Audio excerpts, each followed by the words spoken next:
Bismillahirrahmanirrahim. Assalamualaikum warahmatullahi wabarakatuh. Waalaikumsalam warahmatullahi wabarakatuh. Pak Ustadz, begini Bang J dan sahabat beriman dimanapun berada. Kadang-kadang kan kita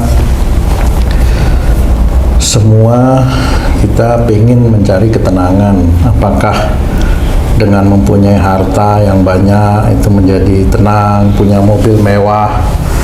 Kadang ada yang tenang, ada yang tidak tenang, seperti itu Pak Ustadz. Punya istri cantik, dia bilang tenang, tapi nggak tahu tenang bener atau takut gitu kan.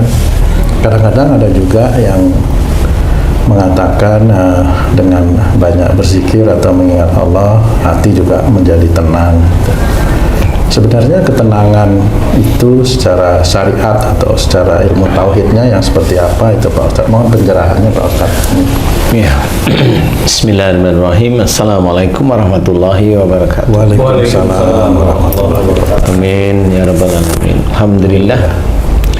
Jadi ketenangan manusia itu kalau yang diceritakan kalimat Quran yang sangat terkenal, ala bidzikrillahi tatmainul qulub, ya, itu ayat yang sering dibaca. Kalau ingin menjadi hati tenang, ingatlah Allah atau zikir kepada Allah.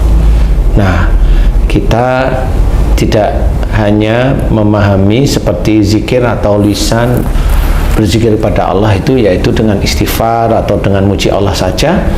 Bukan hanya itu saja, itu dianjurkan, istighfar dianjurkan, kemudian memuji Allah atau bertasbih itu dianjurkan, ya, itu dianjurkan. Nah, apakah yang seperti itu menjadi tenang?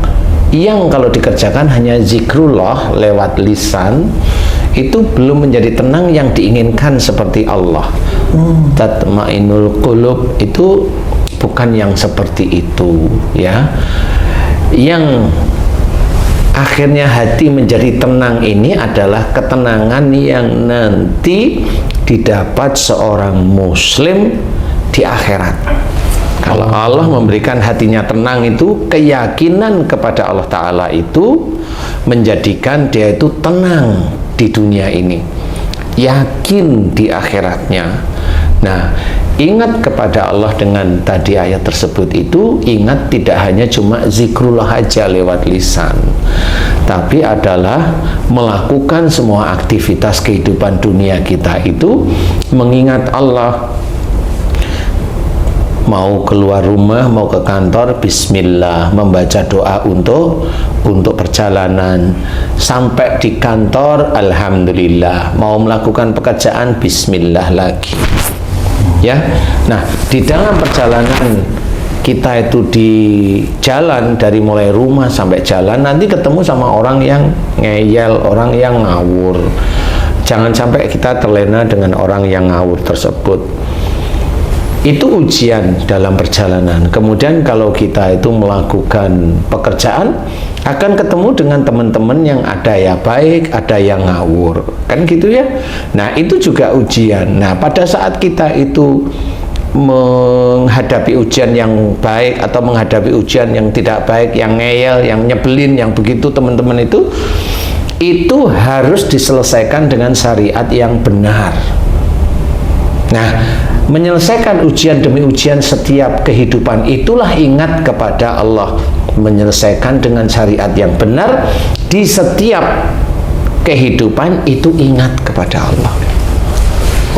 Kalau itu dilakukan terus-menerus setiap harinya, ya, sholat tetap azan, sholat, berdoa, kemudian aktivitas lagi, kemudian azan lagi, sholat, semua ini kita kerjakan karena Allah.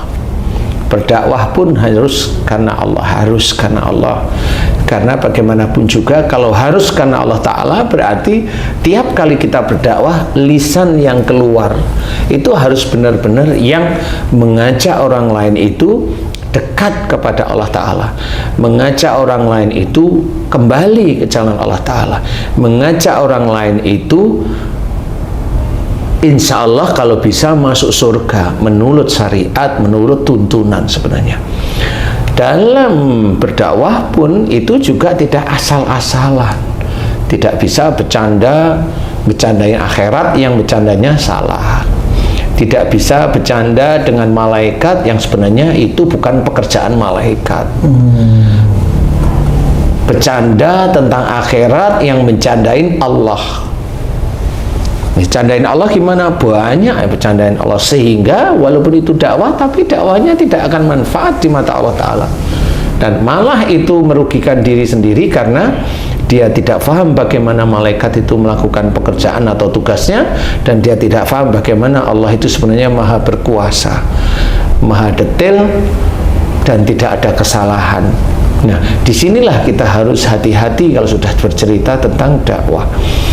Nah, dalam dakwah pun kita juga ingat kepada Allah, sehingga dalam bertutur kata ini harus benar di hadapan Allah Ta'ala. Itu ingat kepada Allah Ta'ala karena apa? Pada saat kita dakwah itu ada dua malaikat. Kalau kita benar yang mencatat itu raqib, kalau salah yang mencatat atid. Jangan kalau kita itu dakwah merasa itu ada dalam Quran, kemudian penjelasannya malah keluar. Nah, itu juga nggak bisa seperti itu. Ayatnya sudah benar, tapi pada waktu menjelaskan malah keluar dari arti ayat itu. Nah, itu udah bisa, tidak boleh. Nah, makanya dalam dakwah pun harus hati-hati. Kehati-hatian itu tetap dijaga. Kemudian kalau memberi nasihat, jangan menekan kepada yang salah. Nasihat pun tidak perlu dengan nama-nama mereka yang salah. Cukup hanya kiasan saja, dan kita karena memang saudara ya kita mencoba mengingatkan.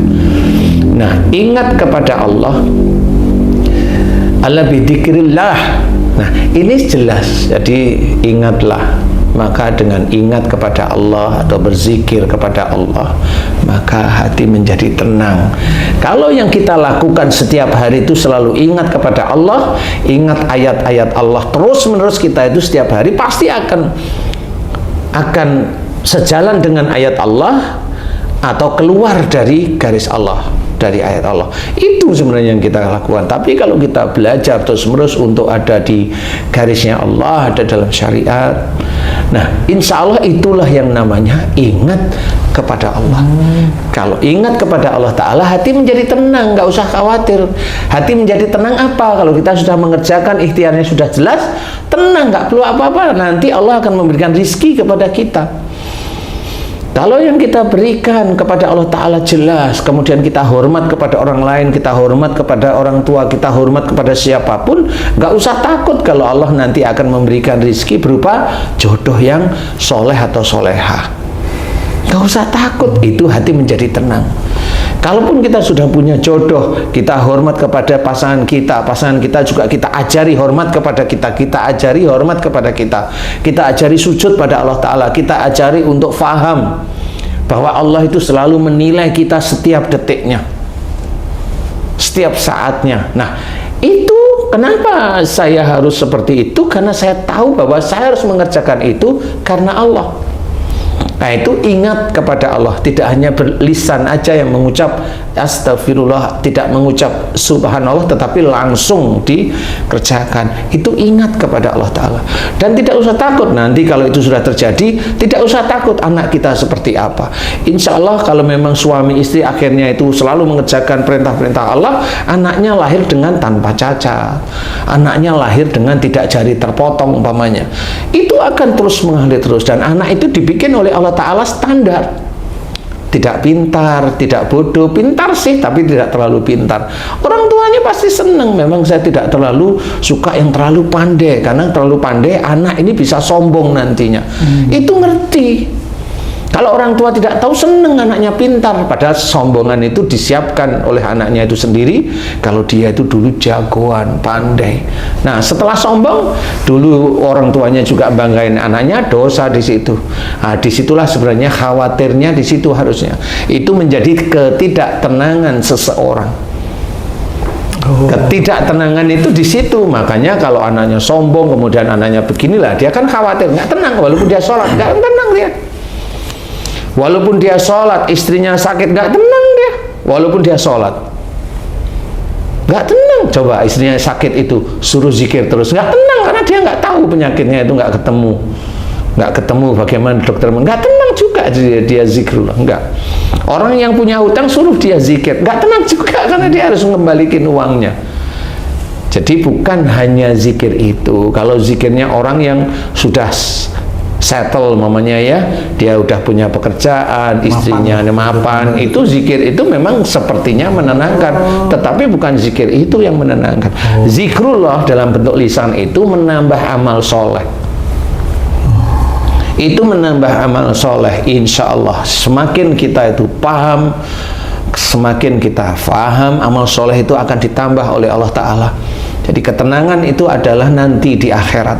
Pada saat seseorang itu sudah melakukan apa-apa, ini tawakal kepada Allah, ketenangan nanti wujudnya.